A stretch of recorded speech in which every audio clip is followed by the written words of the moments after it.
젖된 아이처럼이라는 제목으로 말씀을 전하겠습니다. 평화, 평온하다라고 하면은 여러분은 어떤 이미지가 떠오르십니까? 평화의 상징이 뭐지요? 비둘기라고 하지요. 왜 비둘기인 줄 아십니까? 노아가 140일 동안 물에 갇혀 있다가 이제 비둘기를 내어 보냈을 때에 비둘기가 감람나무 잎새를 물고 왔습니다. 평화가 임했다는 거지요. 그래서 평화의 상징이 비둘기인 것입니다. 어떤 화가가 평화를 상징하는 그림을 그렸는데 연못이 잔잔하게 있는데 그 위에 잠자리 한 마리가 살포시 내려 앉았습니다. 그 모습을 그렸어요. 그런데 그 가운데서 1등을 한 작품은 어느 거냐면은 파도치는 바닷가 절벽 위에 파도를 맞으면서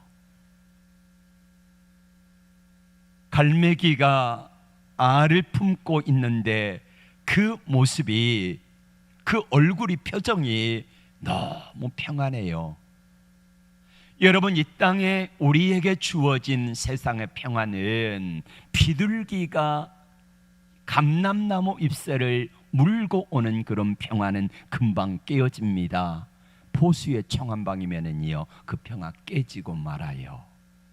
잔잔한 웅덩이 위에 고추 잠자리가 살포시 앉아있는 그 평화도 돌멩이 하나 던지면은요, 그 평화는 깨지고 맙니다. 그런데 쉽게 깨지지 아니하는 짬된 평화는 바로 그거지요. 아무리 태풍이 불고 파도가 쳐도 둥지에서 자기 새끼와 알을 지키고 있으면서 살포시 앉아 고요하고 평안함, 그 폭풍 가운데 평안함이 진정한 평화라는 것입니다. 여러분, 세상 살아갈 때에 다윗도 솔로몬도, 그리고 지금 이 시대를 살아가는 저와 여러분에게도 이런 평화가 있기를 원합니다. 오늘 다윗의 삶의 고백입니다. 다윗은 참 힘들고 고단한 삶을 살았습니다. 그런데 다윗은 자신의 삶을 이렇게 표현합니다. 마치 젖된 아이가 어미 품 안에 있는 것과 같다, 이런 고백을 하고 있습니다. 한번 여러분 생각해 보세요. 상상해 보세요. 지금도 역시 마찬가지로 어린 아이가, 갓난아기가 어머니 품 안에 있으면서 어머니 젖을 실컷 배부르게 먹고 그리고는 더 이상 바랄 게 없잖아요. 어머니 품 안에서 평안히 새근새근 잠이 들어있는 이 아이의 모습처럼 자신이 삶이 그와 같다고 다윗은 고백하고 있습니다. 여러분, 다윗의 삶을 한번 생각해 보세요. 다윗이 이런 삶이었습니까? 아니었습니다. 어려서는 목동으로 가난하게 살았습니다. 양을 치며 들판에서 이슬을 머금고 그리고 밤에 추위와 더불어 살았던 사람이 다윗이었습니다. 그러니까 어려서 다윗의 삶은 이와 같은 참된 평온함이 있어요, 없어요? 없었다는 거예요. 그럼 청년 시절은 어떠했습니까? 왕의 사위가 되었습니다. 그런데 장인 사울 왕이 다윗을 시기하고 질투하여 다윗은 10년 동안 쫓겨 도망자의 삶을 살아갑니다. 때로는 블레셋으로 망명을 가기도 하고 때로는 모압으로 망명을 가기도 하고, 그리고 광야에서 추리고 추위에 떨고 낮에 더위와 싸우며 추리고 굶고 하는 어렵고 힘든 삶을 살아냈습니다. 다윗에게 어머니 품 안에 있는 것처럼 참된 평온함이 없었다는 말입니다. 그리고 다윗은 왕이 되었지요. 30세에 왕이 되었어요. 왕이 돼가지고 다윗에게 이런 삶이 있었습니까? 아닙니다. 다윗은 왕이 되어 전쟁터를 누볐습니다. 그리고 자식들이 서로 죽고 죽이고 하는 반란이 일어나고 심지어 아버지에게 칼을 겨누는 그런 비극적인 삶을 살아내기도 했습니다. 그런데 다윗은 뭐라고 말합니까? 내 삶이 어머니 품 안에서 젖을 막된 아이와 같이 평온하다, 이런 고백을 하고 있습니다. 여러분, 다윗의 삶을 돌아보면 전혀 평화와 평온함과는 거리가 먼데 다윗이 왜 이런 고백을 하게 될까요? 그 고백을 할 수 있는 근거가 뭘까요? 우리도 다윗이 살았던 삶처럼 어려서는 힘들고 정말로 가난한 삶을 살았습니다. 청년 때는 직장 생활을 하면서 분주하게 그렇게 뛰다 보니까 어느덧 결혼했고, 결혼해서 자녀들과 함께 살다 보니까 여기까지 와버렸잖아요. 지금도 힘들고 고단한 삶은 계속되어지고 있습니다. 다윗이 그런 삶을 살아내면서 그 가운데서도 내 삶이 젖된 아이와 같다라는 고백을 했던 이 고백, 그 삶의 비결을 우리가 좀 배우기를 원합니다. 무엇 때문에 다윗이 이런 고백을 할 수 있을까요? 하나님을 진정으로 믿는 사람은 이런 고백을 하게 되더라, 이 말입니다. 하나님이 진짜로 나의 아버지가 되고 하나님의 전능하신 하나님이 믿어지고 그 아버지가 나의 아버지라고 생각하며 고백하는 사람은 진정한 다윗과 같은 고백이 나오더라, 이 말이에요. 저는 여러분들도 이 고백을 할 수 있기를 축복합니다. 다윗의 평온함의 비결은요, 하나님의 품 안입니다. 2절의 말씀 같이 볼까요? 시작.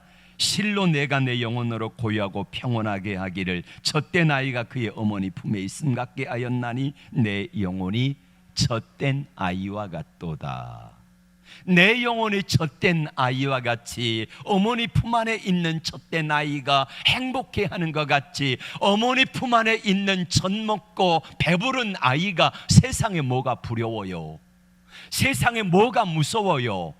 더위가 무섭습니까? 추위가 무섭습니까? 배고픔이 무섭습니까? 아니면은 밖에 어떤 사자의 위험이 무섭겠습니까? 아이에게, 젖된 아이의 어머니 품 안에 있는 이 아이는 아무런 두려움이 없어요. 왜?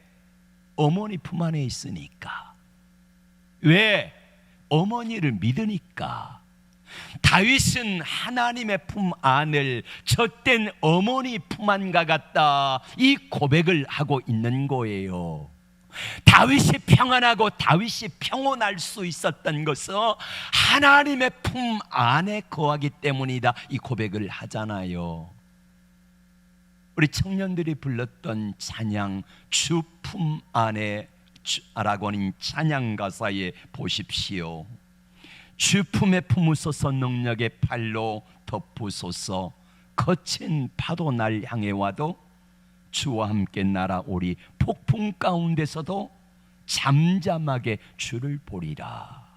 거친 파도가 오고 폭풍이 다가와도 내가 잠잠하게 주를 바라보겠다라고 하는 고백이에요. 이게 다윗의 고백이에요.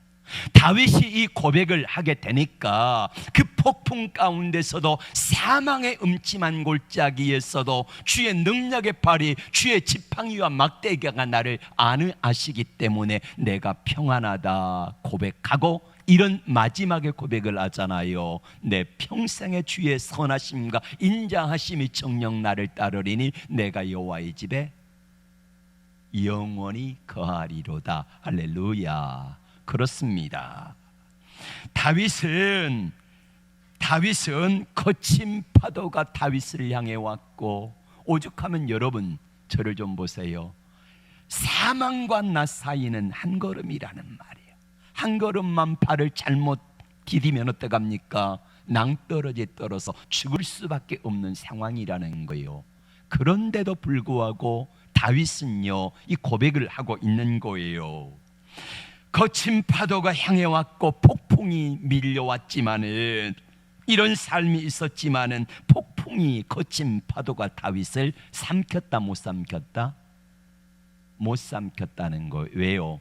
주의 능력에 팔이 붙드시기 때문인 것입니다. 시편 27편 1절에서 3절 말씀 한번 같이 볼까요? 시편 27편 1절에서 3절 다 같이 큰 소리로 시작.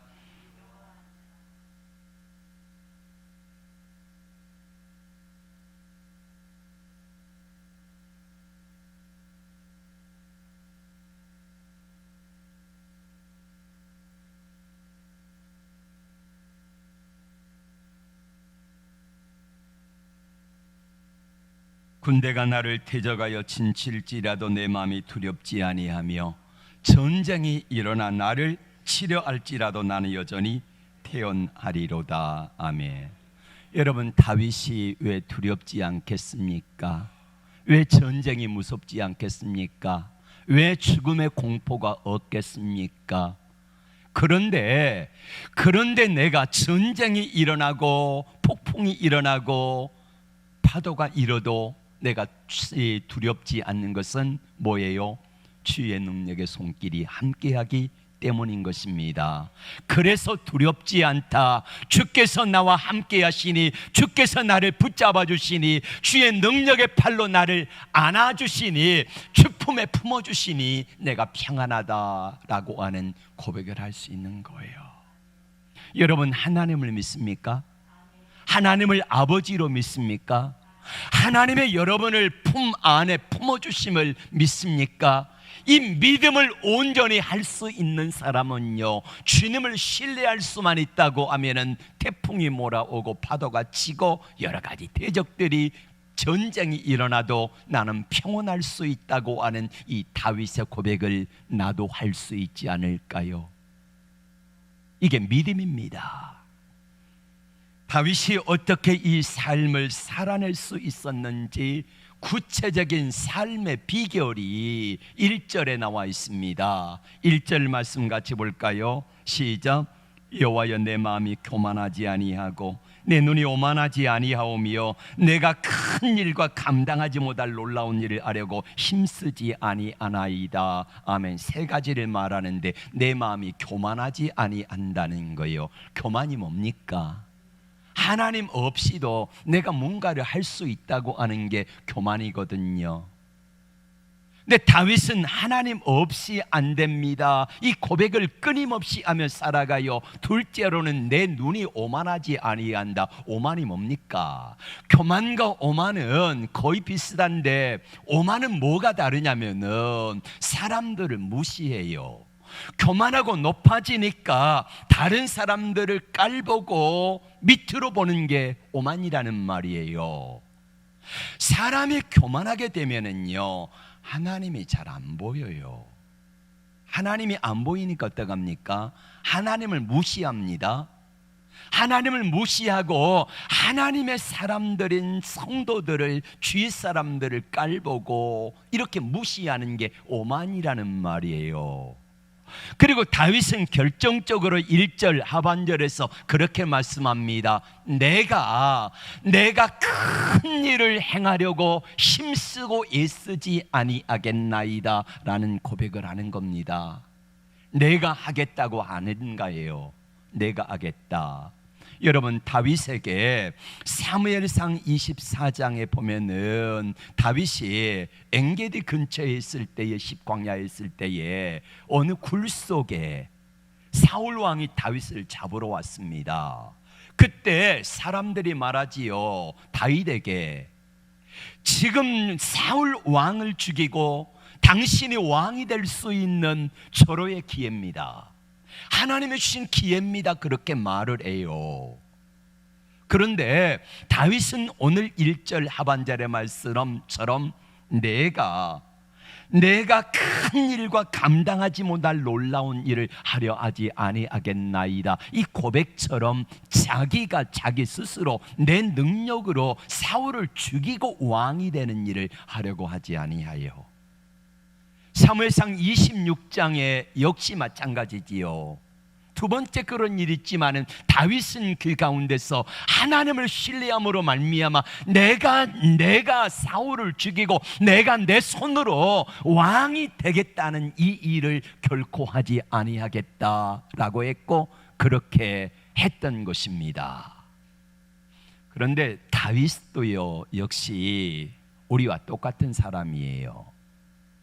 다윗이 교만함이 없었을까요? 교만했습니다. 오만함이 없습니까? 오만했습니다. 어느 날 오만한 눈을 가지고 사람을 바라보니까 밧세바를 데려다가 몹쓸 짓을 하고 그 가정을 송두리째 파괴해버리잖아요. 교만하니까 하나님보다도 높아지려고 하니까 내가 무엇인가 큰 일을 행하였다 그러니까 다윗이 말년에 인구조사를 하여서 7만 명의 죄 없는 백성들이 죽임을 당하는 어려움을 겪기도 합니다. 다윗도 교만했고 오만했고 내가 뭔가를 하겠다고 하는 그런 자리에 오르기도 했다는 것입니다. 다윗이 그랬다고 하면은 우리도 넘어지고 실수할 수 있습니다. 근데 중요한 것은 다윗이 잘한 게 하나가 있는데 그 상황 속에서 즉시 깨닫게 되면은요 하나님 앞에 엎드린다는 거예요. 잘못했다고 하나님께 회개한다는 거예요. 그래서 하나님이 은혜가 하나님이 도와주시고 하나님이 나와 함께 하시도록 그분의 도우심 앞에 무릎을 꿇는 일을 했다는 것입니다. 내 인생에 뚫린 구멍, 내 인생의 배에 뚫린 구멍을 여기저기 세상의 풍파와 파도에 깨어지고 부서진 그런 부분들을 하나님을 향한 믿음과 은혜로 떼어가는 거예요. 수리해 가니까 다윗의 인생 속에 하나님의 은혜와 능력이 함께 하신 줄로 믿습니다. 자, 여러분, 믿음이 뭐라 그랬습니까? 믿음의 정의가 뭡니까? 제가 계속해서 말씀드리잖아요. 믿음이 뭐냐? 하나님이 내 인생에 개입하실 수 있는 뭘 드리는 거예요? 근거를 드리는 거다. 그러니까 하나님이 내 인생에 개입할 수 있도록 그분에게 내 삶의 근거를 맡긴다는 거예요. 다시 말하면은 여러분의 인생의 운전수를 누구로 바꾼다는 거예요? 하나님으로 바꾼다는 거예요. 이게 믿음입니다. 그럼 은혜가 뭡니까? 하나님 내 인생에 개입해 주세요. 내 삶의 운전수가 되어 주세요라고 주님 앞에 내 삶의 주권을 내어 맡겨드릴 때에 그분이 내 삶을 주관하셔서 개입하셔서 다스리는 삶을 은혜라 이야기하는 거예요. 은혜. 하나님 앞에서 말씀의 은혜 받았습니다. 이 말의 의미는 뭐냐면은 이것까지 고백하는 거예요. 하나님 이 말씀대로 내가 살아내겠으니 하나님이 개입하셔서 친히 일하세요라는 게 은혜입니다. 하나님이 일하시는 상태가 은혜라는 말이에요.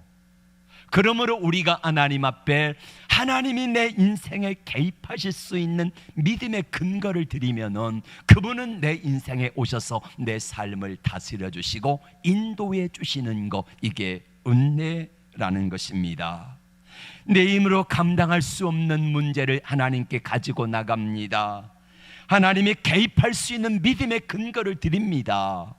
그리고 하나님 앞에 하나님 앞에 너의 길을 여호와께 맡기라. 시편 37편 5절, 시편 55편 22절, 내 짐을 여호와께 맡기라. 베드로전서 5장 7절, 내 염려를 주께 맡기라. 그래서 내 가는 길을, 내 짐을, 내 염려를 주님께 맡겨드리면은 주께서 맡아 주관하여 주시는 게, 이게 믿음의 삶이요 은혜의 삶인 줄로 믿습니다. 여러분, 나보다 하나님이 더 능력 있는 거 아시지요? 여러분이 왜 예수 믿습니까? 여러분이 왜 하나님을 믿습니까? 우리가 하나님을 믿는 이유는 딱 한 가지입니다. 나보다 전능하신 분이 하나님이시기 때문에 하나님을 믿는 거예요. 천국 가고 다른 곳에 가는 거, 이건 2차 문제고, 우리가 하나님을 믿어드린다는 것은 바로 나보다 능력 있는 분, 나보다 전능하신 분, 내 삶을 계획하고 설계하고 아시고 인도하시는 그분이시기 때문에 하나님을 믿는 거예요.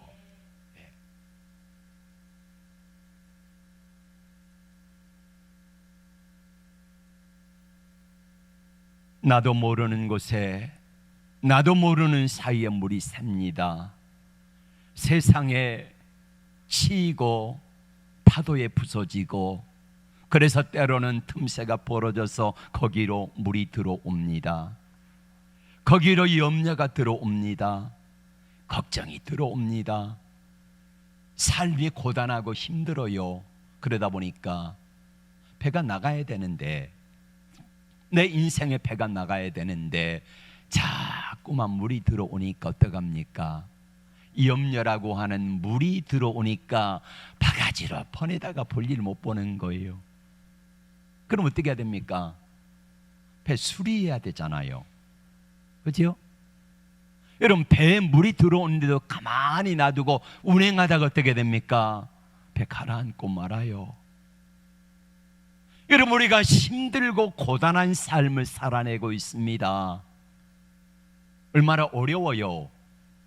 얼마나 힘들어요. 참 고단하지요. 여러분들 보면은요, 참 안타까워요. 그래서 하나님 앞에 엎드릴 때마다 눈물이 마르지가 않아요. 이 아침에 하나님 앞에 와서 강단에 엎드려 기도하는데 제 눈에 눈물이 마를 수가 없어요. 여러분, 한 분 한 분, 한 가정 한 가정 아파하는 분들, 물질의 어려움을 당하는 분들, 세상 속의 여러 가지 문제, 자녀 문제, 여러 가지 이런 문제들이 나도 모르는 사이에요, 내 인생 배에 물이 새어 들어오는 것처럼 조금씩 조금씩 새어 들어와요. 새어 들어올 때에 그 물을 바가지로 퍼내어도요, 새어 들어오는 양이 많으면은, 퍼내는 것보다 양이 많으면은요 죽는 거예요. 가라앉는 거예요. 그래서 우리가 해야 되는 게 뭡니까? 그걸 떼우는 거예요. 물이 새어 들어오지 못하도록 우리가 떼우는 시간이 언제냐면요, 이 시간에, 예배 시간에 떼우는 거예요. 하나님 앞에 나와서 전능하신 하나님, 능력의 하나님, 내가 믿는 아버지 하나님, 좋으신 하나님 앞에 나와서 내 인생에 빵꾸나고 부서지고 연약하여 틈새가 갈라진 부분들, 그래서 세상의 물결이 들어오고, 그리고 거기에 염려가 들어오고 근심이 들어오고, 이런 것들이 물이 조금씩 조금씩 새어나올 때에 우리가 때울 수 있는 시간이 바로 이 시간에 주일날 예배드리는 시간이라는 말이에요. 그래서 제가 한때는 여러분들에게 조는 분 있으면은 제가 이름 불러서 깨웠습니다. 그랬더니 삐지더라고. 예. 여러분, 제가 왜 그렇게 하겠습니까? 왜 그렇게 해요? 이 시간에 수리하지 못하면은, 그렇지 않아도 그분 인생을 보면은 세상의 파도와 갈라진 틈을 타가지고 염려, 걱정, 근심거리들이 자꾸만 물을 새어 들어와서 거의 지금 가라앉을 지경인데, 주일날 예배 시간에 와가지고도 그걸 수리하고 돌아가야지. 한 주간 동안 세상 속에 나가면은 또 부딪히면은 틈새가 갈라지고 그러잖아요. 그걸 못하니까 안타까운 거예요. 제가 예배 시간에 뭐다고요? 예배 시간은 하나님과 나와의, 자, 가장 중요한 것은 하나님 앞에 나와서 하나님의 주시는 말씀으로, 하나님의 주시는 찬양과 기도와 예배의 감동, 제가 처음에 기도했던 것처럼, 예배 기도했던 것처럼 하나님의 솔로몬 성전에 하나님의 영광이 가득하여서 그 영광과 임재가 성도들을 다 붙잡는 거예요. 그러니까 그 하나님의 은혜와 하나님의 주시는 힘과 하나님의 주시는 능력과 은혜가 내 안에 가득하니까 그걸로 말미암아 세상을 이길 수 있는 힘과 능력이 거기서. 그래서 주일날 예배 시간에 와서 말씀을 듣다 보니까 하나님, 제가 믿음이 너무 약했네요. 하나님께 주권을 드리고 하나님이 개입할 수 있는 근거를 드려야 되는데 그걸 하지 못했네요 하면서요, 그 망가지고 틈난 부분을 은혜로 때우는 거예요. 믿음으로 때우는 거예요. 이렇게 해서 자꾸 바르고 해가지고 떼어가지고 가면은 세상 속에 나가 있을 때에 이제는 그것으로 인하여 물이 새지는 않지 않겠습니까? 예. 물이 새지 아니하면은요, 하나님이 원하시는 소원의 항구 목적지에 다다를 수 있는 힘과 능력을 누가 주세요? 하나님이 주시는 것입니다. 여러분, 다윗이 오늘 1장 하반절에서 내가 큰 일을 행하려 하지 아니하오니, 다윗이 나중에 생각해 보니까 그거예요. 내가 무엇인가를 하려고 하면서 살기 위해서 발버둥을 치면서 저기 저 블레셋으로 망명을 가봤거든요. 갔는데 오히려 죽다 살아나가지고 온 거예요. 저기 모압으로 망명을 갔더니 하나님이 갓 선지자를 보내가지고, 야, 네가 여기 있을 곳이 아니다, 어디로 가라? 유대 땅으로 가라는 거예요. 그래서 왔어요. 그랬더니 하나님이 다윗을 책임져 주신 줄로 믿습니다. 예배 시간은 첫 번째로는요, 하나님과 나 사이에 깨어진 부분을 수리하는 시간이고, 두 번째로는 하나님과 나와의 눈높이를 맞추는 거예요. 하나님이 지금 나를 바라보시는데, 하나님이 나를 바라보시는데 뭐라고 말씀하시는가? 하나님이 나를 어떤 표정으로 바라보시는가? 이렇게 하나님과 나의 눈, 나의 생각, 나의 마음, 이것들을 조율하는 시간이라는 말이에요. 다시 말하면 주파수를 맞추는 시간이에요. 여러분, 스마트폰들 다 가지고 계시잖아요. 주파수가 안 맞으면은요, 아무리 몇백만 원짜리여도요, 아무 소용이 없는 거예요. 그래, 주파수가 맞으면은 통화도 하고 그러잖아요. 여러분 한번 생각해 보세요. 여러분, 하나님과 주파수가 맞아가지고 기도하면은 하나님이 보입니까? 하나님의 음성이 들립니까? 하나님 마음이 느껴집니까? 하나님이 뭐라고 말씀하시는지 귀에 들리십니까? 이게 하나님과 나와의 관계, 하나님과 나의 눈높이, 이거를 조율하는 시간이에요.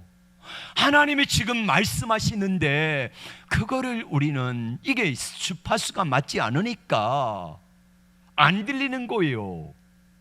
대충 희미하게 저 멀리서 보이긴 보이는데 하나님이 저기서 안타까운 모습으로 나를 향하여 눈물을 흘리시는지, 아니면은 하나님이 기뻐하시는지, 저기서 하나님이 말씀하시는데 나를 뭐라고 책망하시는지, 사랑한다 하시는지, 이게 음성이 안 들리는 거예요. 여러분, 예배 시간 이거를 맞추는 시간이라니까. 이게 맞지 않으면은요, 여러분들이 세상 속에 나가서도요, 하나님의 은혜를 덧입을 수가 없어요. 그리고 예배 시간에 가장 중요한 게 뭐냐면은 자, 하나님 앞에 남아서 세상 속에 살면서 여기저기 구멍나고 상처난 부분들을 치료하는 거예요. 구멍난 배를 수리하는 시간이에요. 그래서 그것들이 건강하게 치료가 되었으면 이제 하나님과 주파수를 맞추고 교신할 수 있는 그런 이제 모든 것들을 완벽하게 갖추는 거예요. 그리고 나면은 하나님이 보여요. 하나님. 그리고 세 번째 해야 될 게 있습니다. 따라합시다. 큰 소리로 대진표를 바꾸라. 대진표를 바꾸라. 한번 큰 소리로 합시다. 시작.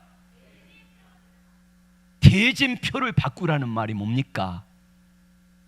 다윗이 사무엘상 17장에 보면은 골리앗과 싸우러 나갑니다. 싸우러 나갈 때에 골리앗이 키가 2m가 넘어요. 근데 다윗은 기껏해야 15, 16살밖에 안 되니까 키가 작아요. 이 게임이 됩니까? 그때 다윗이 이 골리앗 앞에 나가면서 이렇게 말합니다. 너는 칼과 창과 단창으로 나가지만은 나는 내가 모욕하는 만군의 여호와의 이름을 나가노라. 여러분, 원래는 외적으로 보면은 골리앗이라고 하는 어마어마하게 큰 산입니다.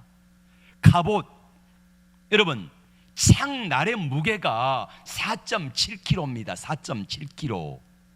날의 무게만. 자루의 무게는 또 얼마나 되겠습니까? 근데 게임이 안 되는데 다윗이 대진표를 바꾸잖아요. 나와 다윗과 골리앗의 싸움에서 대진표를 누구로 바꿔요? 나와 하나님으로 바꾸는 거예요. 그러니까 나와 골리앗의 싸움은 외적으로 보면은 실패할 수밖에 없지만은 하나님과 골리앗으로 바꾸니까 이 게임 끝나는 거잖아요. 이게 다윗의 삶이에요. 여러분 부탁합니다. 이 시간에 예배를 통하여서 하나님이 여러분의 마음에 상처난 부분을 치료하시고 구멍난 부분, 틈새난 부분, 세상의 물이 들어올 수밖에 없는 환경 속에 살아가다 보니까 세상의 파도에 부딪히고 세상의 물결에 흔들려서 물이 새어 나올 수밖에 없는 그런 환경의 삶을 이 시간에 여러분은 치유해 주신 줄로 믿습니다. 수리해 주신 줄로 믿습니다. 그렇다면 주님과의 눈높이를 맞추세요. 주파수를 맞추세요. 그러면은 대진표를 바꿔서 이제 나가면은 내가 싸우는 것이 아니라 누가 싸워주세요? 하나님이 싸워주시면은 백전백승할 줄로 믿습니다. 이 은혜가 예배 시간을 통하여 있는 것입니다. 제가 언젠가 한번 간증드렸던 호레시오 스패포드의 믿음의 가정의 이야기를 했습니다. 1871년에 시카고 대화재가 났습니다. 이분은 변호사예요. 교회 장로입니다. 부자였습니다.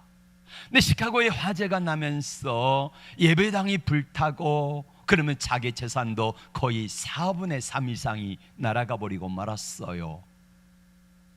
부인 안나 스패포드가 이것 때문에 많이 건강이 약해져 가지고 유럽 여행을 배로 갔습니다.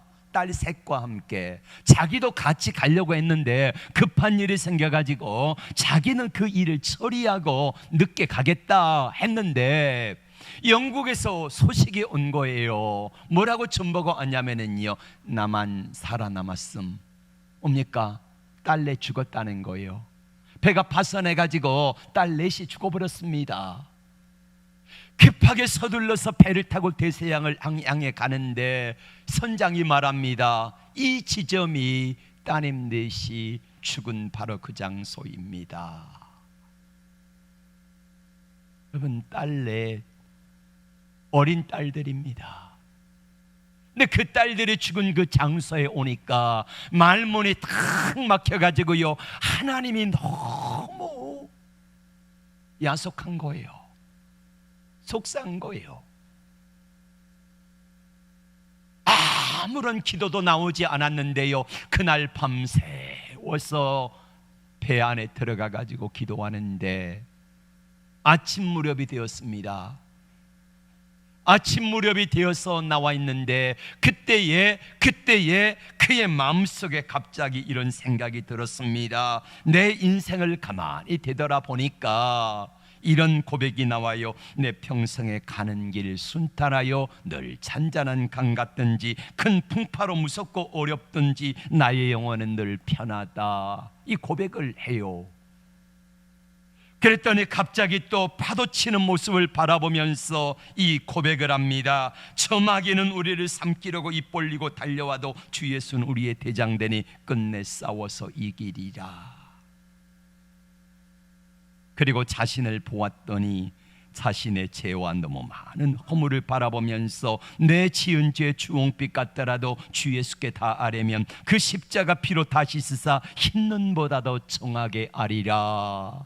그랬더니요, 저 뭉게 구름이 피어나면서 내 딸들이 빵긋 웃으면서 아빠 천국에서 만나요 하는 것처럼 그런 환한 구름 사이로 내 아이의 얼굴이 크로즈업되면서 이분의 마음속에 이 고백을 하겠습니다. 저 공중에 구름이 일어나면 큰 나팔이 울릴 때에 주 오셔서 심판해도 나의 영혼은 겁없으리. 여러분, 이 고백이 어디서 나옵니까? 이 고백을 어떻게 할 수 있을까요? 우리는 할 수 없어요. 그런데 이분이 믿음의 사람이잖아요.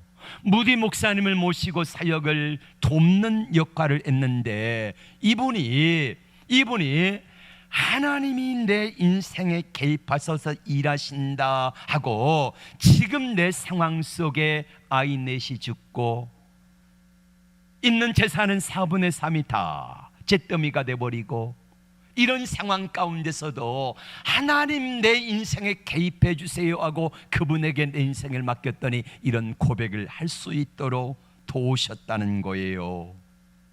우리가 잘 아는 거 있잖아요. 그랬더니 세상보다 환경보다 하나님이 더 크게 보이더라는 거예요. 지금의 환경보다 하나님이 크게 보이니까 이 고백을 할 수 있더라는 말이에요. 그래서 마지막 결론으로 다윗은 3절에 우리에게 이렇게 부탁하고 있습니다. 3절 같이 봅니다. 시작. 이스라엘아 지금부터 영원까지 여호와를 바랄지어다. 아멘. 하나님을 신뢰하라는 거예요. 하나님의 주권을 인정하라는 거예요. 하나님의 개입할 수 있도록 명분을 드리라는 거예요. 주님 내 인생에 오세요. 내 인생의 배 이렇습니다. 그리고요, 여러분 있는 모습 그대로 다 보여드리세요. 주님 여기가 구멍 나서 물이 새네요.